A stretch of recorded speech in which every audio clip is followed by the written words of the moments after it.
Northern California redwood country, winter 1882. While 11 experienced loggers and trappers raced to complete their regulation 12 by 16 timber cabins before the first heavy snows arrive, a lone frontiersman named Thomas Brennan walks past stacks of hewn logs, past piles of split shingles, past the communal saw pit where men are cutting board after board. He carries no axe, no saw, no team of oxen to drag timber. He carries only a long-handled spade, a leather satchel of hand tools, and a canvas pack containing dried venison and salt. The reaction is immediate and predictable. "Man's lost his mind," calls out Dutch Henderson, a Michigan logger with 8 California winters behind him. Henderson has already raised 3 walls of his cabin, notched corners tight, floor joists laid proper. Winter hits in 3 weeks, and he's got nothing but a shovel. Samuel Cortez, whose family logged the Sierra Nevada for 2 generations, shakes his head slowly as Brennan passes. "Seen men freeze their first winter. This one won't last till Christmas morning." Even Marcus Webb, the camp's unofficial engineer who'd built mine supports in Nevada and bridge pilings in Oregon, dismisses the scene entirely. Man needs 4 walls and a roof. That's not philosophy, that's physics. But Thomas Brennan doesn't argue. He doesn't explain. He simply walks deeper into the ancient forest, his eyes scanning the massive old-growth redwoods that tower 300 feet into the gray winter sky, until he finds what he's looking for. A giant. A true giant. A redwood so old that its lowest branches start 80 feet up. So massive that 15 men linking hands couldn't circle its base. And, most importantly, so damaged by ancient lightning strikes and centuries of fire that its core stands partially hollow, a natural cathedral carved by time and flame into the living heartwood. Brennan sets down his pack at the base of this colossus and begins to work. What did this solitary frontiersman understand about living wood, about thermal mass, about working with nature rather than against it, that an entire camp of experienced builders had completely missed? The answer wouldn't come from debate or theory. It would come from the coldest winter the Northern California coast had seen in 40 years. A winter that would claim 19 lives across 4 counties. A winter that would turn Brennan's hollow tree into the difference between frozen death and sleeping in shirt sleeves while neighbors burn through their entire winter's firewood by January. Before the first snow falls, before the killing cold arrives, let me tell you exactly what Thomas Brennan built inside that ancient tree, and why every principle of frontier construction wisdom was about to be proven catastrophically wrong. The redwood Brennan selected wasn't chosen randomly. It was chosen with the kind of precision that comes from years of observation, from listening to indigenous Yurok and Hupa peoples who'd survived these coastal mountains for thousands of years before European axes ever rang through these forests. The tree stood near the edge of a natural clearing, positioned to receive maximum southern exposure during the brief winter daylight hours. Its hollow interior, created by repeated lightning strikes over perhaps 800 years, extended upward nearly 30 feet before narrowing to solid heartwood. The opening faced southeast, away from the prevailing winter storms that rolled in from the Pacific, driven by winds that could gust to 70 miles per hour. But what made this tree truly exceptional wasn't visible from the outside. It was what Brennan discovered when he first stepped into that hollow chamber on November 4, 1882. The interior space measured roughly 8 feet in diameter at its widest point, narrowing to about 5 feet where the heartwood closed overhead. The living walls, formed by wood that had been slowly charred and hardened by ancient fires, were anywhere from 18 inches to 3 feet thick. Unlike dead lumber, this wood was alive. Sap still flowed through the outer layers. The tree still breathed, still transpired, still maintained a temperature several degrees above ambient air even in winter. Brennan pressed his bare hand against the interior wall. November cold had already arrived in the forest outside, temperatures dropping to 28 degrees the previous night. But here, inside this living chamber, his hand told him the wood registered perhaps 40 degrees. Not warm, but not frozen. The tree was a thermal battery, storing summer heat in its massive bulk and releasing it slowly throughout the winter months. Dutch Henderson walked past that first afternoon, saw Brennan standing inside the hollow tree with his hand pressed against the wall, and called out to Marcus Webb. "Man's hugging trees now. Next, he'll be talking to 'em." Webb laughed, but with less certainty than his words suggested. He'd seen enough frontier failures to recognize that confidence and correctness weren't the same thing. Brennan ignored them both. He was calculating. The interior space provided roughly 50 square feet of floor area. Not large, but adequate for one man's winter quarters. More importantly, the living wood walls offered something no cabin could match: a thermal mass that had been absorbing solar radiation all summer, storing heat energy in cellular structures that would release that warmth gradually throughout the cold months ahead. The scientific principles at work here were elegant, though Brennan wouldn't have described them in modern terminology. Living wood contained significant moisture content, typically 30 to 40% by weight in coastal redwoods. That moisture doesn't freeze easily because it's held within cell structures and mixed with natural resins and sugars that lower its freezing point.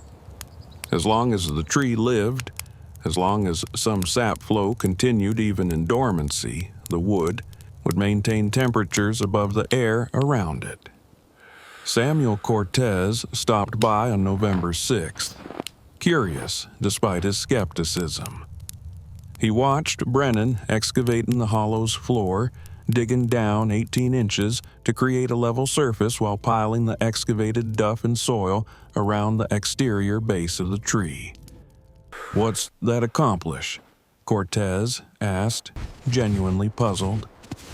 "Two things," Brennan replied, his voice quiet but certain. "First, I'm getting below the frost line where ground temperature stays stable around 45 degrees even when surface freezes solid. Second, this dirt I'm piling creates a berm that'll block wind at ground level, where convective heat loss hits hardest." Cortez frowned. The explanation sounded reasonable, but it contradicted everything he knew about proper shelter construction. "Living in a tree like some kind of animal," he muttered, but the insult carried less conviction than he'd intended. By November 10th, Brennan's modifications to the hollow interior had begun to reveal sophisticated understanding of thermal dynamics that went far beyond simple shelter. He'd installed a floor system that demonstrated knowledge most frontier builders had never considered. The excavated floor was lined first with 8 inches of small river stones, each about the size of a man's fist, collected from a creek bed half a mile distant. These stones created drainage and a thermal mass layer that would store heat from his fire. Above the stones, Brennan laid a platform of split cedar planks, creating an air gap that would insulate his living surface from ground cold while allowing moisture to drain away. The entrance required particular attention.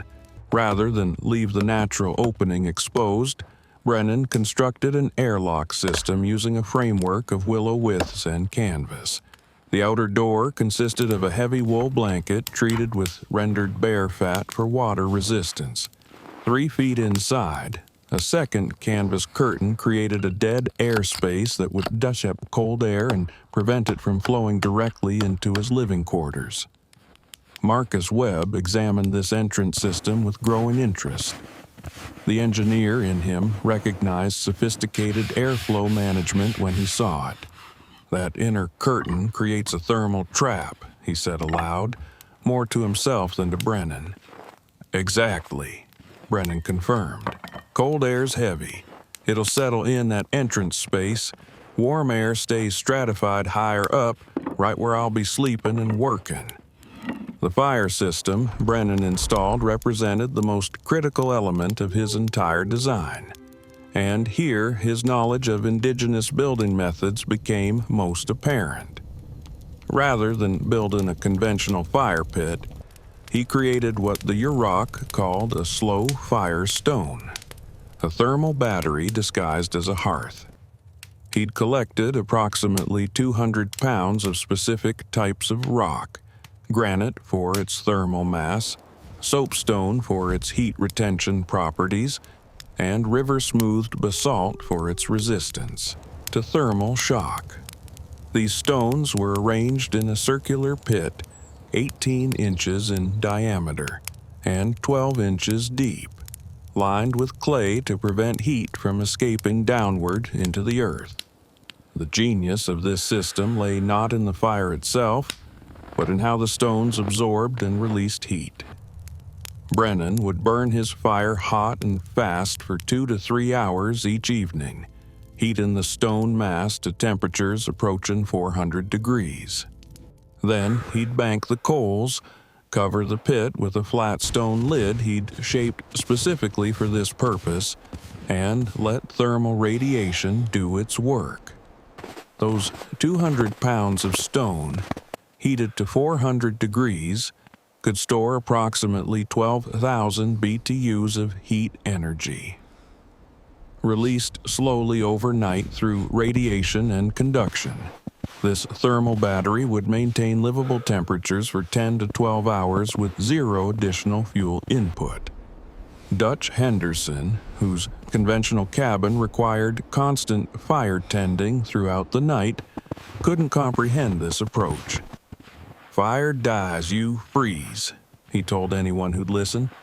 "That's not complicated." But Brennan understood something Henderson didn't: the difference between generating heat and storing heat. A conventional fireplace was a heat generator that required constant fuel input. Brennan's stone system was a heat storage device that charged once per day and discharged slowly, working with the tree's own thermal mass to create a stable temperature environment. The ventilation system revealed equally sophisticated understanding. Rather than cut a hole through the living tree, which would have introduced rot and structural weakness, Brennan created a chimney system using a hollowed elderberry branch 6 inches in diameter. This natural pipe extended from his fire pit upward through the hollow chamber's opening, venting smoke while minimizing heat loss. The elderberry wood was chosen specifically because its soft pith could be easily removed, creating a hollow tube that wouldn't crack or split under temperature cycling. The branch's natural taper allowed it to telescope slightly as heat expanded the wood, maintaining a seal while accommodating thermal movement. By November 15th, as the first serious cold began settling into the coastal valleys, Brennan's hollow tree shelter stood complete. To anyone looking from outside, it appeared almost unchanged. Still just a massive redwood with a hollow base. But inside, Brennan had created a thermal engine that would prove superior to conventional construction in every measurable way. The insulation value of his living wood walls, combined with the tree's existing thermal mass, the stone heat battery, and the below-grade floor, created a system with heat retention properties that exceeded anything the camp's experienced builders could achieve with dead lumber and chinking.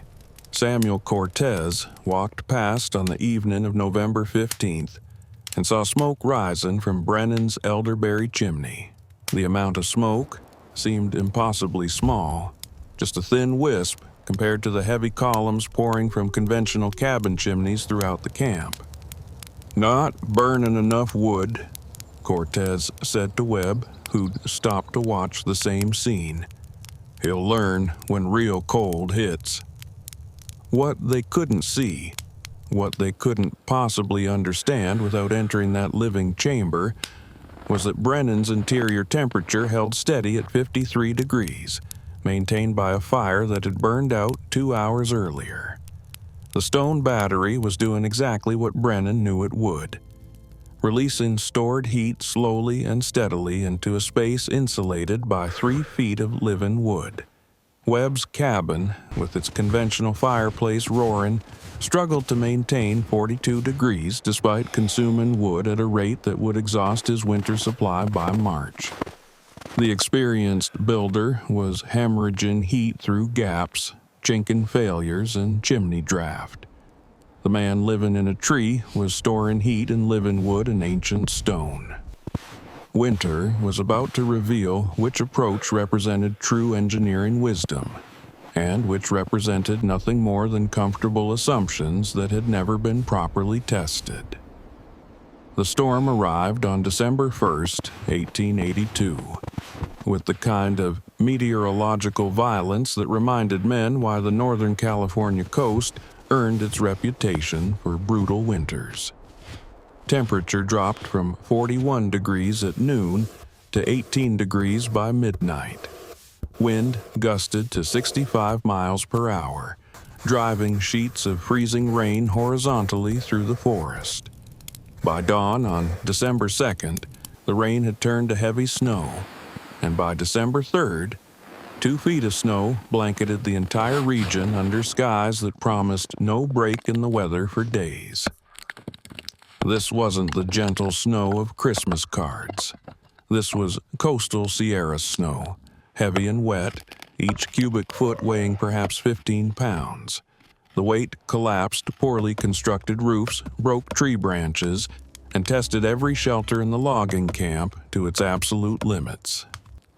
Dutch Henderson's cabin, built according to 12 years of accumulated frontier wisdom, immediately revealed critical weaknesses. The snow load on his shake roof exceeded his joist calculations, causing visible sagging in the center span. More critically, the weight compressed his roof structure enough to open gaps in his wall chinking, creating cracks that allowed frigid air to pour directly into his living space. By December 4th, despite maintaining an active fire that consumed nearly 40 pounds of split fir every 6 hours, Henderson's interior temperature struggled to reach 32 degrees. Water buckets froze solid overnight. Breath crystallized in clouds that hung in the air. Ice formed on the interior walls wherever chinking gaps allowed moisture infiltration. The mathematics of his failure were stark. His conventional fireplace, designed according to standard frontier specifications, was losing approximately 70% of its heat, energy up the chimney. The remaining 30% fought a losing battle against convective heat loss through wall gaps, conductive loss through the roof, and radiant loss through windows that had seemed adequate during construction but now proved catastrophically inefficient. Samuel Cortez faced similar failures as his cabin's thermal performance collapsed under genuine test conditions. His limestone fireplace, chosen for aesthetic appeal rather than thermal properties, cracked under the stress of rapid temperature cycling. The cracks allowed smoke to seep into his living space while simultaneously creating air passages that drew heated air directly from the room into the chimney system. By December 6th, Cortez was burning 50 pounds of wood every 4 hours just to maintain interior temperatures around 28 degrees, 4 degrees below freezing. His family slept in every layer of clothing they owned, huddled together for shared body warmth, waking every 2 hours to feed the fire and prevent the cabin's interior temperature from dropping to life-threatening levels. Marcus Webb, whose engineering background had led him to build what he considered the most sophisticated cabin in camp, watched his careful calculations prove inadequate against the reality of sustained extreme cold.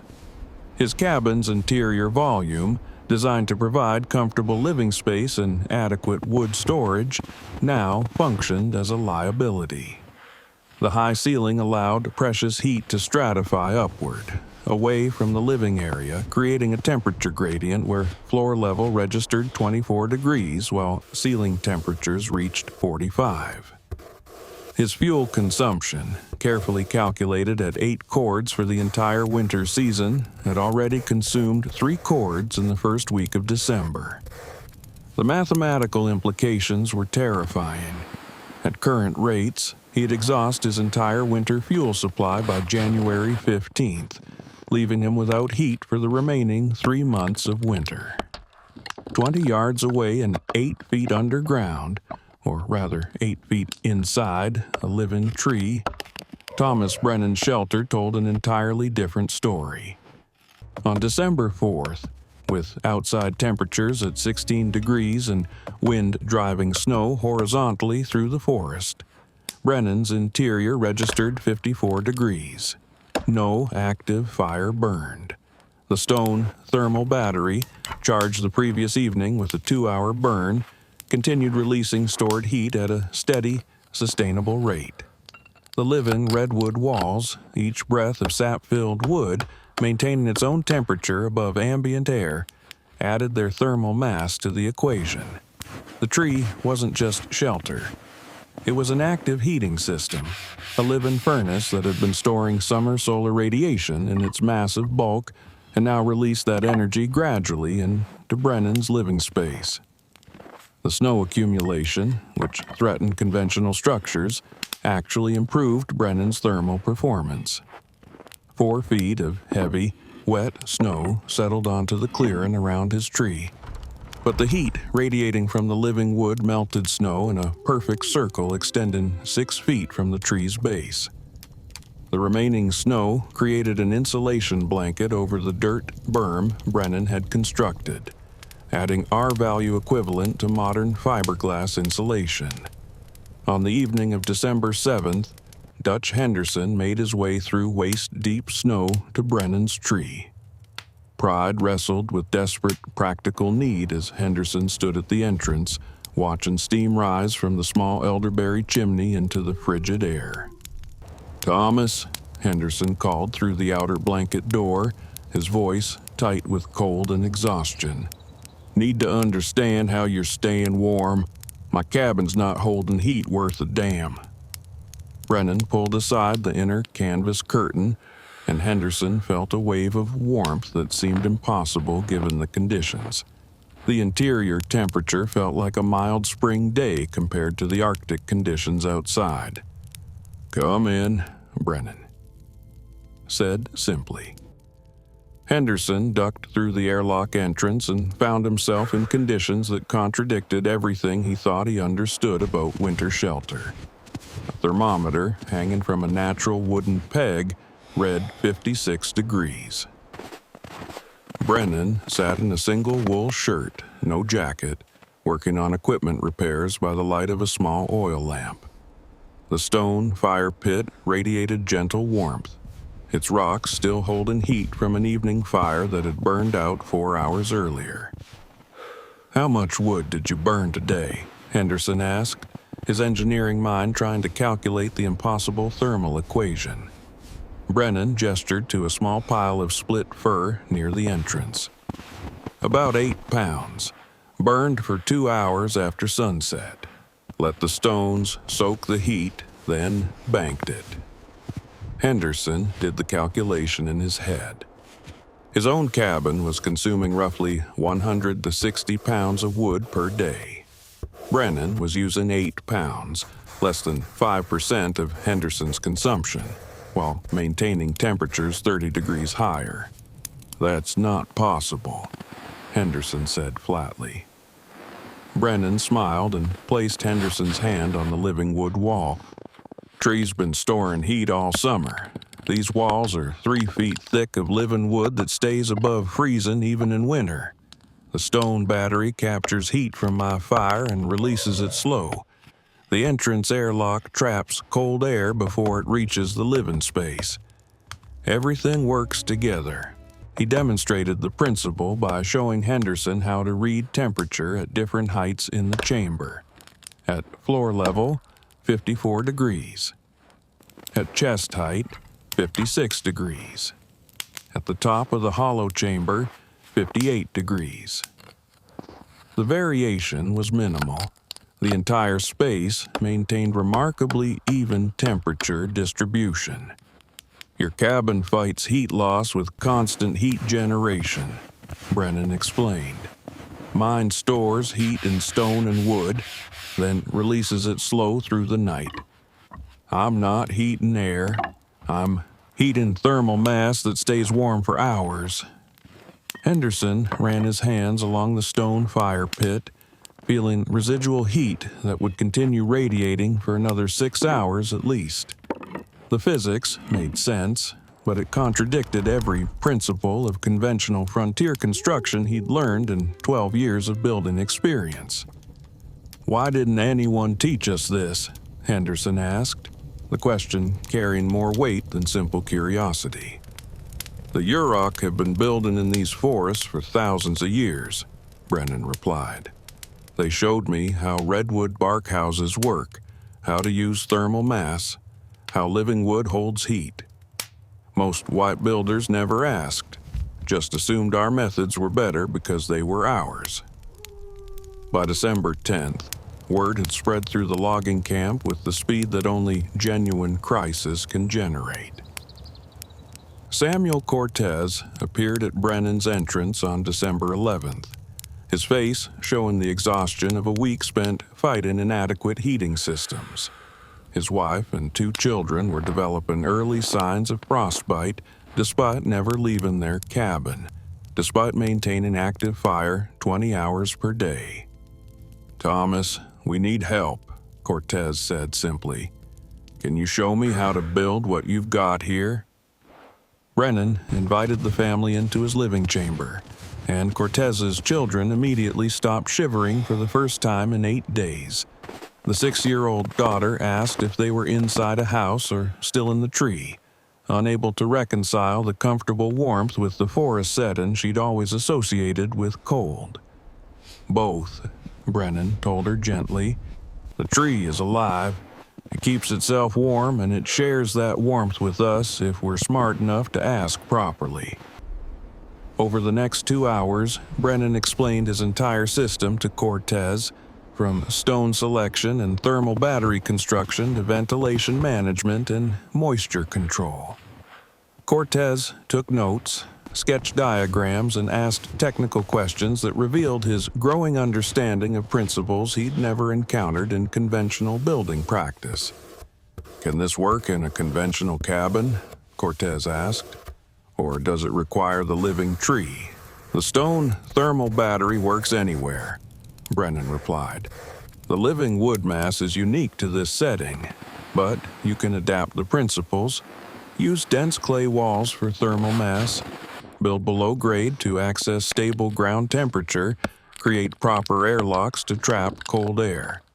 The techniques scale. Marcus Webb arrived on December 13th, his engineer's pride finally overcome by the mathematical reality of his cabin's thermal failure. Webb had been documenting his fuel consumption, interior temperatures, and heat loss patterns with scientific precision, and the data showed undeniable failure of conventional methods. I need to understand the physics of what you've built, Webb told Brennan without preamble. My cabin's failing, and I don't know why. Brennan spent 3 hours walking Webb through every element of his system, explaining not just what he built, but why each component mattered. The thermal mass calculations, the convection current management. the moisture control through proper ventilation, the psychological comfort of stable temperatures versus the stress of constant fire maintenance. Webb, whose formal engineering education had never covered indigenous building methods or thermal mass storage, found himself learning principles that challenged his entire understanding of shelter design. "This is sophisticated engineering," he said finally, more to himself than to Brennan. "This isn't primitive. This is advanced. The Yurok and Hoopa have been testing and refining these methods for centuries," Brennan replied. "Every generation learned what worked and what didn't. What I built here is an innovation. It's accumulated wisdom from cultures that couldn't afford to be wrong about winter shelter." By December 20th, the transformation of the logging camp had become visible and measurable. 3 families had abandoned their conventional cabins entirely after interior temperatures dropped below 20 degrees and fuel supplies reached crisis levels. They were living temporarily in the communal mess hall, which had a massive stone fireplace that could barely maintain marginal warmth for the crowded space. Dutch Henderson had begun construction on a modified version of Brennan's system, excavating the interior of a partially hollow cedar tree he'd found half a mile from camp. Samuel Cortez was rebuilding his cabin's interior, gutting the failed limestone fireplace and replacing it with a stone thermal battery system modeled on Brennan's design. Marcus Webb had drafted plans for a hybrid structure that would incorporate living wood insulation with conventional framing, attempting to merge frontier building speed with indigenous thermal efficiency. The statistical comparison had become impossible to ignore. Brennan's fuel consumption through December, 0.4 cords total. Henderson's cabin, 4.2 cords and counting. Cortez's cabin, 3.8 cords and counting. Webb's cabin, 5.1 cords and counting. Interior temperature averages. Brennan, 54 degrees F. Range, 52 to 58 degrees F. Henderson, 31 degrees F. Range, 24 to 36 degrees F. Cortez, 28 degrees F. Range, 22 to 34 degrees F. Webb, 33 degrees F. Range, 26 to 40 degrees F. The numbers told a story of engineering triumph versus conventional failure. Brennan was maintaining temperatures 23 degrees higher than his nearest competitor, while consuming less than 10% of the fuel. But beyond the mathematics lay something equally important: quality of life during winter survival. While his neighbors spent their days cutting firewood, their nights tending fires, their mental energy managing constant cold stress, Brennan read books by lamplight, repaired equipment, wrote letters, and slept full nights without waking to stoke flames. The camp's midwinter gathering on December 25th, held in the communal mess hall, became an informal recognition of Brennan's vindication. Dutch Henderson, who'd led the autumn mockery, stood and addressed the assembled loggers and trappers. "Most of us thought Thomas was a fool for living in a hollow tree," Henderson said, his voice carrying across the cold hall. "Turns out we're the fools for ignoring knowledge that's been proven for centuries. I'm here to say I was wrong, and I'm grateful Thomas was willing to teach us better methods even after we mocked him." Samuel Cortez added his own acknowledgement.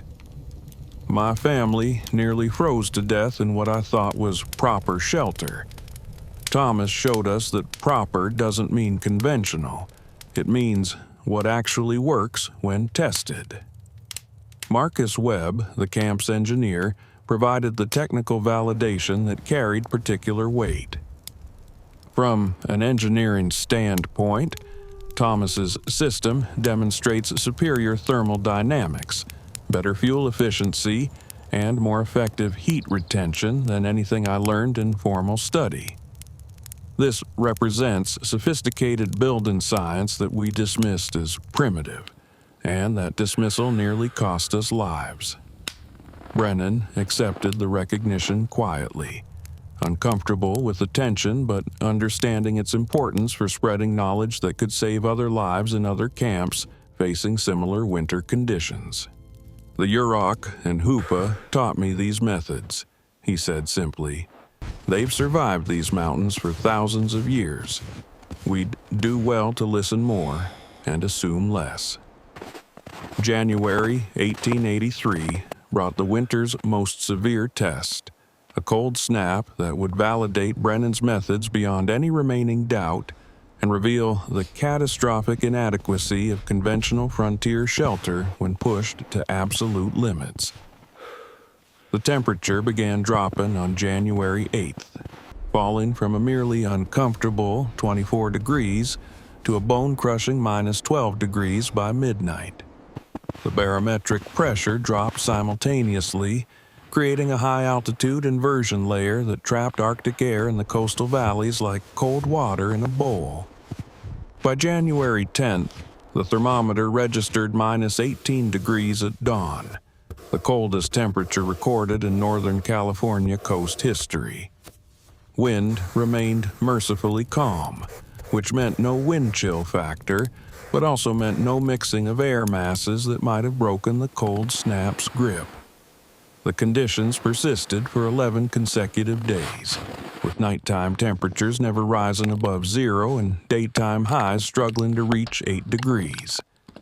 It was cold that killed exposed livestock in hours, froze sap in living trees with audible cracks that echoed through the forest, and tested every human shelter system to absolute failure points. Dutch Henderson's cabin, already struggling with inadequate heating, simply stopped functioning as shelter during the cold snap. Interior temperatures dropped to 8 degrees by January 12th, despite burning furniture and floorboards in desperate attempts to generate more heat. His family abandoned the structure on January 13th, moving into the communal mess hall where combined body heat and a massive fireplace could barely maintain survival conditions. Samuel Cortez's rebuilt thermal battery system proved inadequate for extreme conditions, the stone mass requiring too much fuel input to reach charging temperature when starting from sub-zero baseline. His family joined Henderson's in the mess hall by January 15th, leaving behind a cabin where water froze solid within 3 feet of an active fire. Marcus Webb's hybrid cabin, representing the most sophisticated conventional construction in camp, lasted until January 17th, before critical failures forced evacuation. His carefully calculated roof joists cracked under thermal stress. His window frames contracted enough to create gaps allowing direct cold infiltration, and his chimney developed ice dams that restricted smoke ventilation while failing to draft properly. By January 18th, 23 people crowded into the communal mess hall, burning through the camp's collective wood supply at unsustainable rates just to maintain interior temperatures around 32 degrees. Children slept in piles for shared warmth. Adults took shifts maintaining the fire and monitoring for dangerous carbon monoxide buildup. The crisis was absolute. If the cold snap continued past January 20th, the camp faced fuel exhaustion and potential mass casualties. Thomas Brennan's hollow tree shelter, meanwhile, continued performing with mechanical precision that seemed to defy physical laws. On January 10th, with outside temperatures at minus 12 degrees, his interior registered 51 degrees. January 13th, minus 18 degrees outside, 53 degrees inside. January 17th, minus 15 degrees outside, 50 degrees inside. The living redwood's thermal mass, storing heat accumulated over centuries of growth, release that energy so gradually that even extreme cold couldn't exhaust its capacity during the 11-day crisis. The stone battery, charged with just 2 hours of burning each evening, maintained livable conditions throughout the nights. The below-grade floor, the airlock entrance, the natural insulation of the tree's massive walls, every element worked together to create thermal stability that conventional construction couldn't approach. On January 19th, Marcus Webb made his way through the frozen landscape to Brennan's tree, carrying a delegation that included Henderson, Cortez, and the camp's unofficial leader, Benjamin Masters. They found Brennan working in shirt sleeves, his interior space comfortable enough that he'd actually opened his outer door slightly to prevent overheating from his evening fire. The contrast was so stark it seemed hallucinatory. 23 people huddled in marginal survival conditions 200 yards away, while one man lived in comfort inside a hollow tree. "Thomas," Masters said, his voice carrying the weight of command and desperation both. "We need your help. The mess hall's fuel won't last past tomorrow night. We're looking at people freezing to death. Can your shelter hold more people?" Brennan considered the question seriously. His interior space measured roughly 50 square feet. Not enough to comfortably house 23 people, but potentially enough to save lives if used as a warming station on rotation. "Can't house everyone," he said finally, "but we can set up a system. Groups of 6 rotate in here every 4 hours to warm up, then back to the mess hall. Keep blood flowing, prevent hypothermia, give people's bodies a chance to recover from constant cold stress."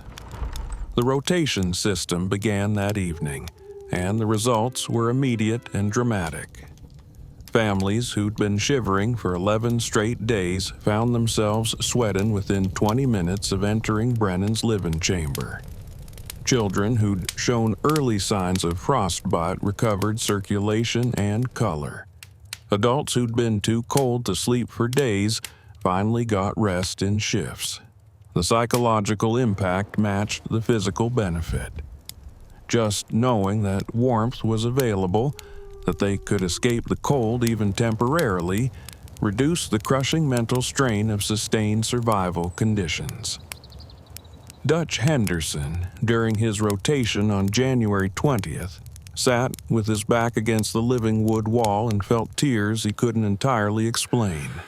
"We could have all built like this," he said quietly. "All been comfortable instead of nearly dying, and we called you crazy." "Conventional wisdom isn't always wise," Brennan replied without judgment. "It's just conventional." The cold snap broke on January 21st, temperatures rising to 12 degrees above zero and continuing to climb through the following days.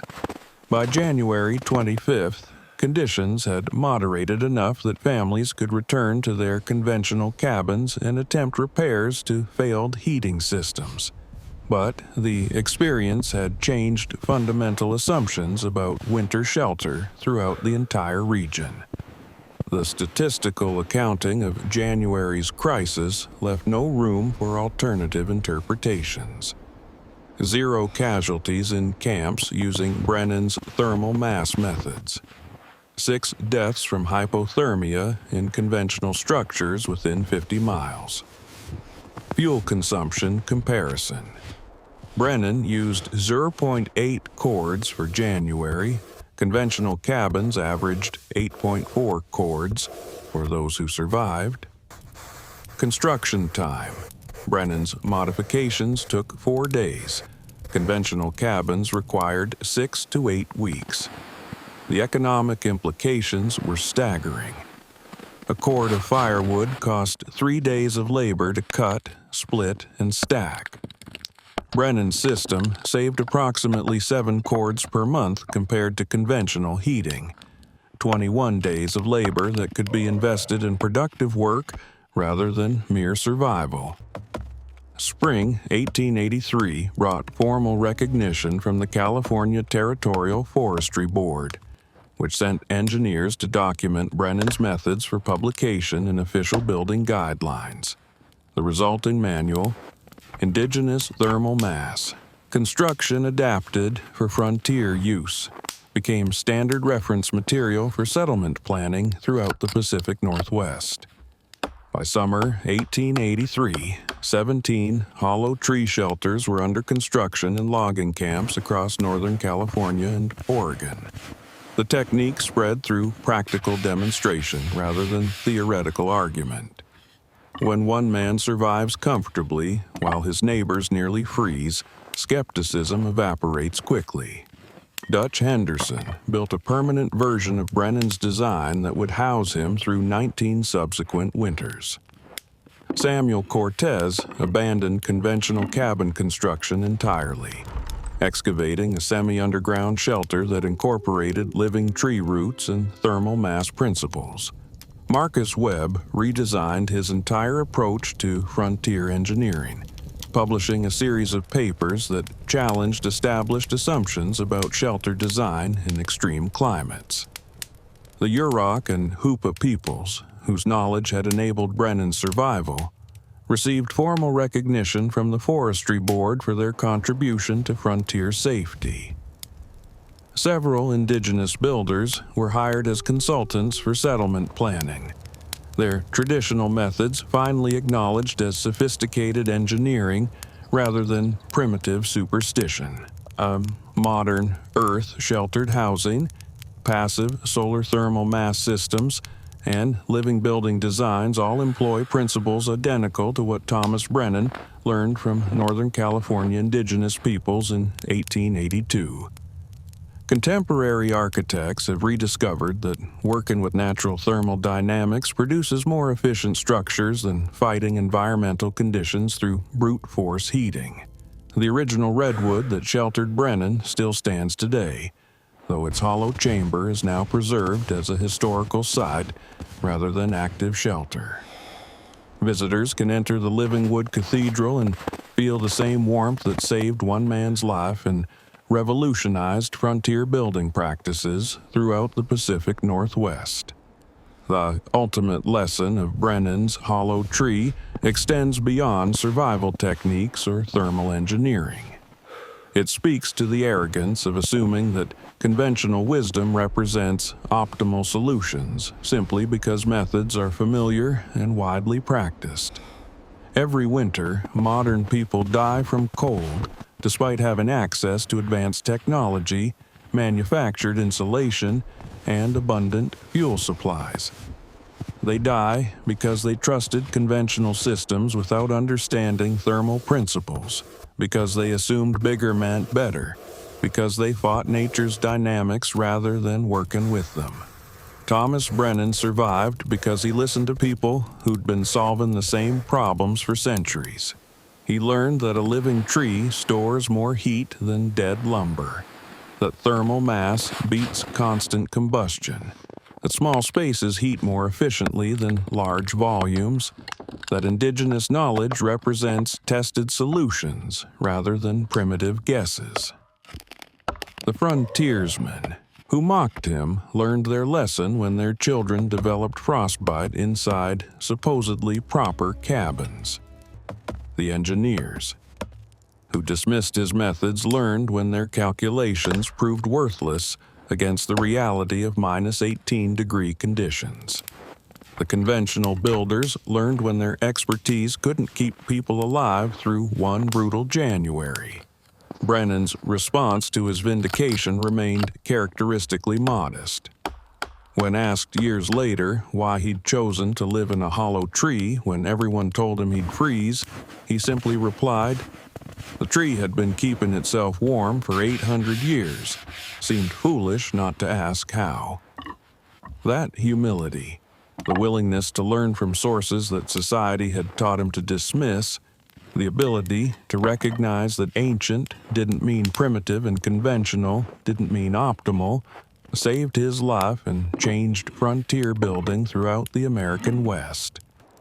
The hollow giant still stands in Northern California, its living wood still warmer than the air around it, still demonstrating that sometimes the most sophisticated engineering comes wrapped in bark rather than blueprints. And every winter, as snow falls through those ancient forests, that tree proves the same lesson it taught in 1882. That survival belongs not to those with the most impressive structures, but to those humble enough to learn from the land itself.